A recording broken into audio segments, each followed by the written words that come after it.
to Pets Life with Gym Dog, Ireland's first pet resort by Des the Vet. Managed by vets, loved by pets. Daycare, vet care, premium pet food and grooming. Visit at petslife.ie. Yes, and a very good morning to you. Welcome. You can text or WhatsApp us your questions, as we said, 0833 97 97 97. It's our final visit to our top 20 list today, and randomly taking the points in no particular order over the last few weeks or so, and we'll get to those in just a second. In the meantime, let's welcome Des to the studio. Did you dry out? Are you dry? Hi, John. I'm still a bit wet here. Yeah, just to explain that to the listeners, I rode the bike in. I had the van booked into a garage in Naas for a couple of bits and the test this morning, you see. So I dropped the van at the garage and I rode the push bike. Right. From the garage to here. To the radio station. Up to the radio station. I had to ride back on the push bike to pick up the van afterwards. But optimistically expecting a nice morning, and it's certainly not a nice morning, so I am soaked. And did you not have the old weathers? I didn't bring the full component of the Lycra gear with me. Yeah. I didn't want to inflict that luminous vision on the KFM team. I was thinking more of the waterproof. The waterproof end of it. So I'm just in my normal work clothes with the jacket over it, and they're now soaked after the spin on the bike on the wet road, Okay, right, fair enough. Well, you can stand under the air conditioning for a while. We'll put on heat for you. Yeah. How are you doing otherwise? Yeah, good, thanks, can't complain. I was at the Curran Saturday, good day, good crowd there. Pity the weather wasn't the best, but look, I love to go to the races and look at good horses on a Group 1 day, just to watch the lovely horse in the pre-parade ring before they're saddled up, and you can actually see the specimens and see what the very best, the most expensive. And a lot of people don't do that, you don't. They should, if you're an animal lover, particularly a horse lover, to go to the races and watch them in the pre-parade ring, and remind yourself how much these horses are worth, and look at what a €2 million racehorse actually looks like. The muscle tone, the musculature, the athleticism of them, the skin coat, the shine on their coats. The pinnacle of the animal kingdom, really. And from a vet's perspective, how do you get them to that level? Optimum nutrition. Okay. And optimum conditioning. And with training racehorses at that level, there's a balance. You don't do too much with them work-wise, because you'll sour them mentally and make them anxious. Yeah. So they're never 100% fit. They're never as fit as a human athlete would be, because it's important to have them mentally fresh. Yeah. So you're looking at these beautifully conditioned horses that are fit without being skin and bone, that have fabulous muscle tone. Yeah. So optimum nutrition, making sure they drink loads, giving them a nice bit of work with a good rider on their back in the morning, and then rest. And as I always talk about with dogs too, with racehorses, you have to always help them remember that they're horses. So you have to reconnect them to their herd instinct. Yeah. Just as we have to reconnect dogs with the pack instinct, horses need time out and grazing and socialisation and play. Even the optimum top racehorse athletes, they get that time out in fields with each other in between their gallops and so on. So it's a balance of the modern and the natural. That's how you get the best out of a racehorse. Didn't realise that, actually, because very like a dog. I just very like a dog. You just presume that they're conditioned like a human athlete and trained up. Yeah, that's it. Yeah, there was probably a phase when, sort of in the Martin Pipe era, when we were tuning horses up into being these maximum athletes that they possibly could. But then they become too highly strung, then, didn't they? They become too highly strung. With the benefits of technology, people would have discovered that the harder you train them, the more likely they are to get stomach ulcers and stress and over-fitness related difficulties like that. Yeah. So one way to balance out, reduce the stomach ulcers, keep their minds right, is you train them to a certain level, but you give them playtime and grazing time as well. Okay, brilliant stuff. Great insight there. Right, let's might do have a chat about that at some stage, I think. Listen to me, I want to go back to our points 14 and 15. We were just talking about it briefly there a moment ago with the fitness and weight, etc. And we were just talking about it from a horse's perspective. But from animals as well at home, fitness and weight and managing and looking after your animal is really an important thing. Yeah, so tip number 14 on my list of 20 ways to save money on pet care, right, is to keep them fit and not allow them to gain weight. Okay. Not to gain excessive weight. And that's because obesity is the second fastest growing problem in pet ownership, in domestic pets, in the world. obesity.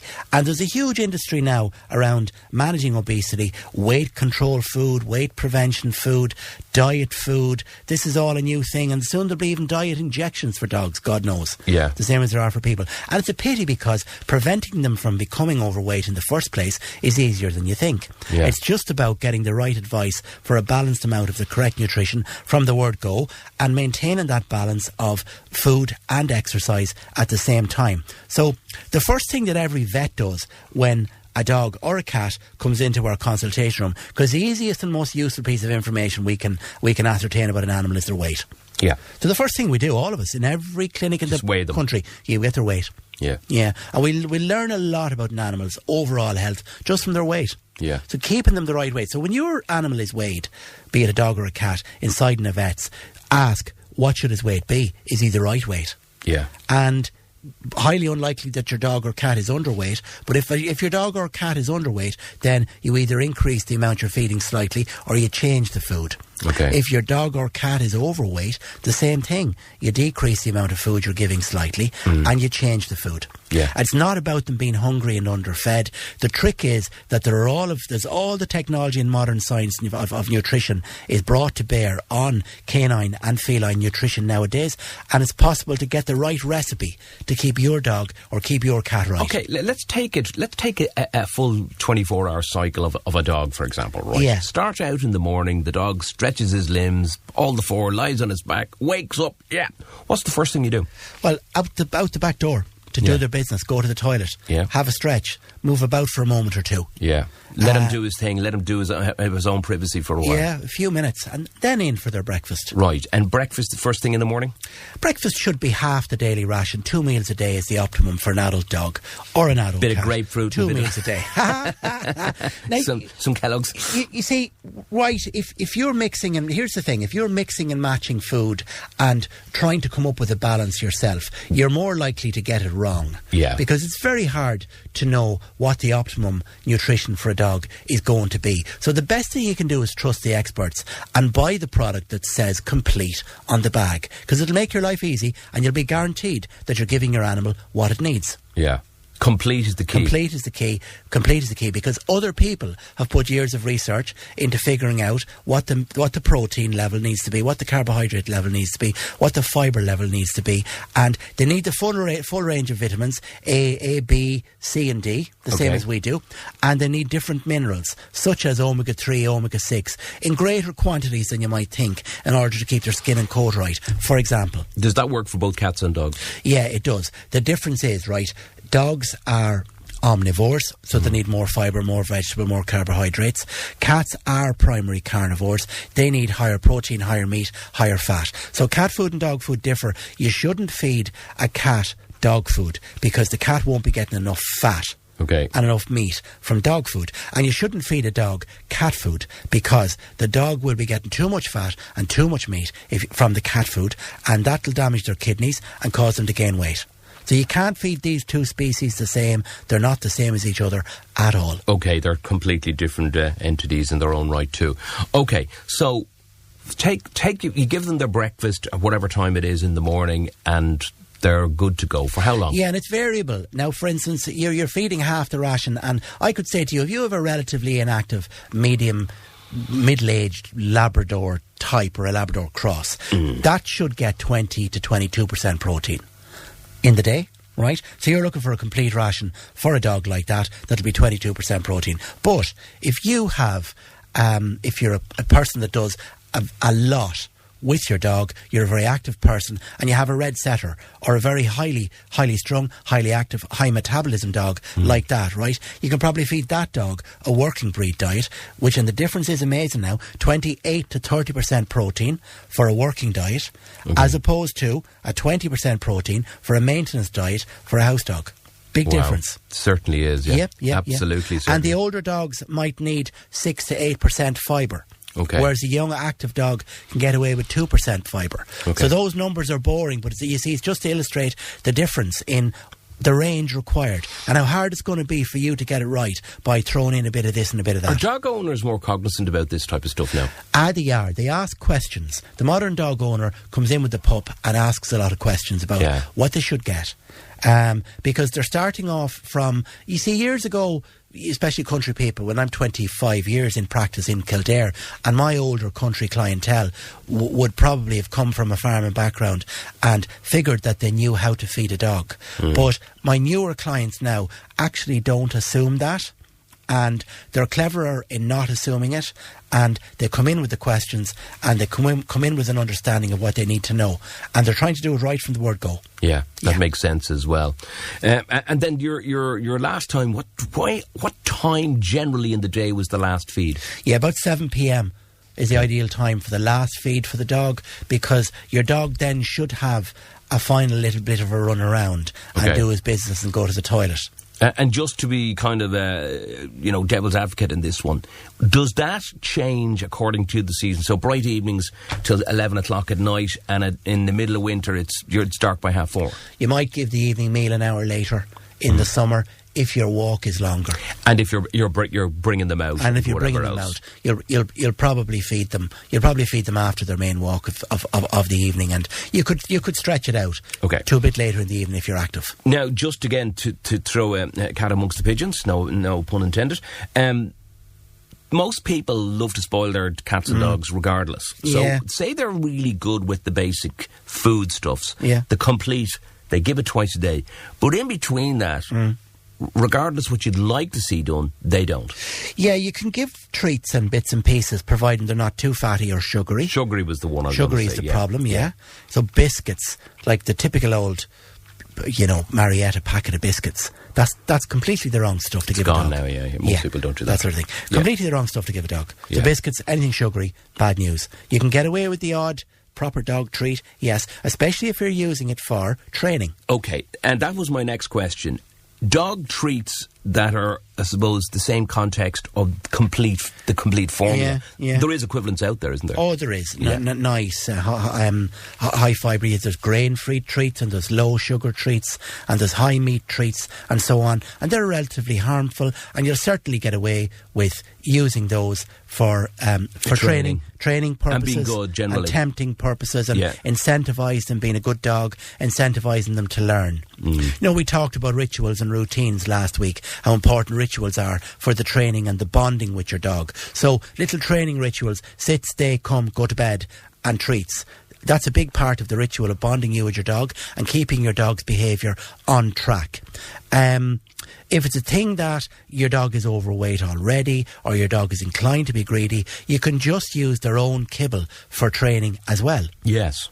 Okay. And their own nuts, and have little bags of their own nice dry nuts with you, especially if they like their primary diet, and if it's a good premium diet. They'll consider it a treat that if you just give them a small little handful on top of their regular feed, they will. That if you're doing something nice, here's a few nuts, and no doubt they'll scoff them down. Yeah, the Bonnie now, for instance, being a golden retriever, she'd be inclined to gain weight, so we just use her own nuts for training and incentive reward purposes for her, and she's happy with that, because if it's a good super premium high meat and a nice high quality primary diet, they will like it anyway. Okay, good stuff on that one. And if you have any queries or questions, text or WhatsApp is 0833 97 97 97. Number 16 on our list, a final one, informed choices about costs.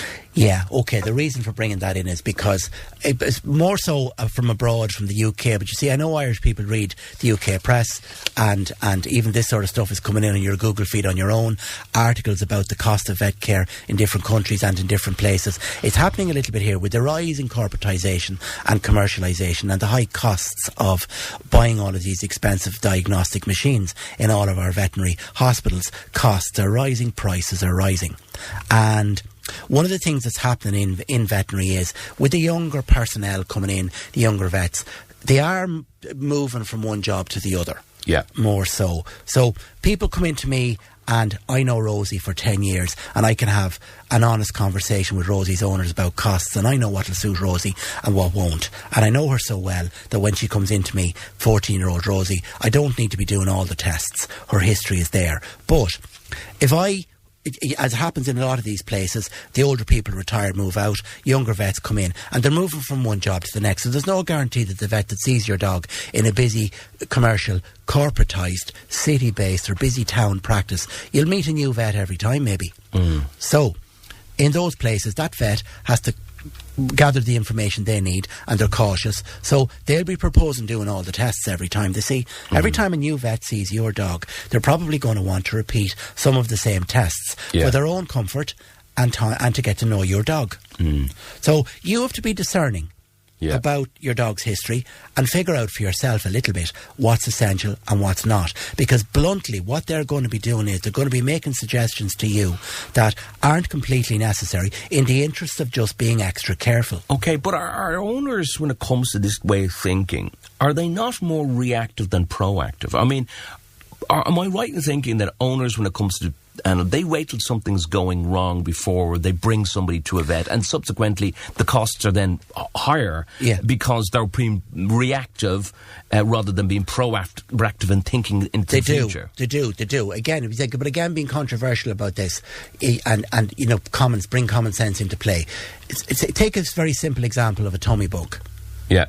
So you've a dog, and there's vomiting and diarrhoea after a big walk along the canal or a trip to Emo yesterday, whatever it was, right, and you're in the emergency centre on the Sunday, right, they are going to want to do x-rays and bloods to be careful and to be cautious, because they don't know your dog. You're not with your regular vet, right? Okay, and going into your regular clinic from now on, if you're unlucky, nowadays it'll be a fact of life, it won't be a regular vet maybe. Okay, so they are going to suggest x-rays and bloods because they need to gather the information. That makes sense as well, and they're going to suggest this. It's up to you to be able to say, if you have a good look through Bonnie's file there, you'll see she's very prone to this, and don't be a panicker yourself. And be able to say to them, based on her history and my knowledge of my dog, she gets these little tummy upsets about 6 times a year. And usually a couple of days probiotics and a low-calorie diet for a day or two sorts her out. And if you say that to the vet, give them that level of feedback, then you're de-escalating the case yourself. And you're giving the vet a licence not to be as cautious, and you're giving the vet a licence to treat your dog on a wait and see basis, and reduce your costs from 300 down to 70 or 80. Okay, I get that, understand that. And a couple of questions coming in. Guys, what's the best type of roughage you can give a dog to keep him going constantly? I know where they're coming from there, but so roughage. Yeah, so we used to recommend Weetabix actually as an additive for dogs that are prone to anal gland disease. Okay. Yeah. Okay. There you go. So that's a simple one, a handy one that I can think of. But you can get fibre capsules that are meat flavoured as a kind of a supplement in some of the clinics. So good company that I have a range of supplements called NutraVet, and they have a fibre supplement for dogs that are prone to anal gland problems. Okay. But a simple old-fashioned fix is a little bit of Weetabix on the diet. Okay, so even if you're giving them the dry nuts and stuff, just to sprinkle a bit of... you can do it as well, and they'll eat it, and it's a cheap and easy solution to helping to... You could try that, and you could help and see if that stops the anal glands from giving the trouble again. So typically, that's the reason I mention anal glands is a dog that's prone to anal gland disease, the fix for that, the recommendation is always going to be that they need a bit more fibre. Okay, right, two more questions for you. Guys, 2-year-old Springer Spaniel has constantly sore ears. She likes to play in the fields. Yeah, okay, so that's if it's a recurrent problem. Your Springer has floppy ears and the ears don't ventilate. They don't get enough fresh air. So those ears are prone to different musts and different type of yeasts building up in the ears. And there's two kind of categories of chronic, we'll say, ongoing ear trouble in Springers. The first would be the recurrent yeasty infection. Yeah. And the first thing vets do nowadays for those is do a swab. Yeah. And see what bug is in there, get it cultured, and then give an appropriate ear treatment for whatever bug is in there. It'll be a bacteria. If it's a recurrent thing, it could be a nasty bacteria called Pseudomonas, or it could be a type of a yeast called Malassezia. Now, on the other flip of the coin, if it's not the yeast problem in the ears, you can get allergies. Yeah. Huge numbers of these dogs now are a bit allergic to grass seeds and pollens. Yes. It's important to figure out, try and ascertain, have a chat with your vet, look at the scenario, look at the pattern and figure out, is it an infection or is it an allergy? Okay. And you can put a treatment plan in place accordingly. Well, the likes of those type of dogs, like Springer Spaniels and stuff, they got the floppy ears and things like that, and they're probably prone to stuff like that, aren't they? They're prone to it. Do you know, if you were out and your dog got wet and the ears got wet, a Springer like that, be very important to clean and dry the ears internally after, especially after being out on a wet day, or if you're prone to jumping in the canal or whatever it might be, wash and dry the ears afterwards. Okay, very good. And one more. Des, what's your thoughts about giving cats milk? I know it's an old wives' tale. We used to do it many, many years ago back, but my cat just doesn't drink water. Yeah, some cats are lactose intolerant. That's where that comes from, you see.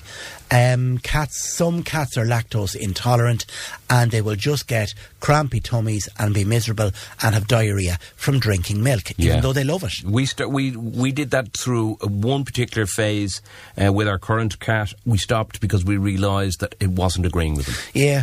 Now, we weren't doing it daily, it was just occasionally. Yeah. But we'd suddenly, my wife, to be fair, well, not so much me, Caroline copped it, and she said, I don't think we should give him milk anymore. He always seems to doesn't like it. He likes drinking it, but he doesn't like the after effects. No, I was going to say, now that we've finished the list of 20 dog things, we'll talk about cats again for a few weeks afterwards, because I have some ideas in my head of things I'd like to talk about cats-wise. As regards the lactose thing, some cats can't drink milk, like your cat. Now, we don't have a family cat at the moment in our house, but growing up on the farm, we always had loads of cats as kids around the place, and we used to throw out milk for them, and oblivious to any risk or side effect, and they seem to like it, and most of them like it, and most of them are okay with it.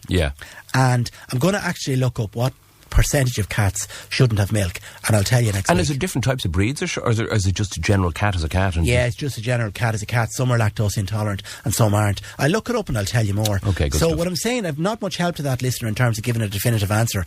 All I can say to you is, you can try and give milk to your cats and you can see what happens. Yeah, but we were saying even just to get them, people are always coming into the summer period now when it comes to cats, we're saying, we never seem to see our cat drinking water. My cat would never drink water out of a bowl. I could see him licking a leaf, I told you that before, and he'd be there and he'd be licking something, and he'd look at something that's probably toxic in a bowl, and then you empty it out to stop him doing it. So they're not big drinkers. So a 4 kilo cat only needs 40 mils of water. Oh, that's not per a lot, day. really. Isn't that it's a very small amount, very right? Small, that much, So 40 mils of water is only, you'd hardly notice it in the bowl. That's their daily water requirement. So they get that by the odd lick of a drip or a drop here and there. Yeah. They don't, and they prefer to drink moving water, puddles, natural water, moving water. Their instinct is to drink water. They're very fastidious about cleanliness in what they eat and what they drink.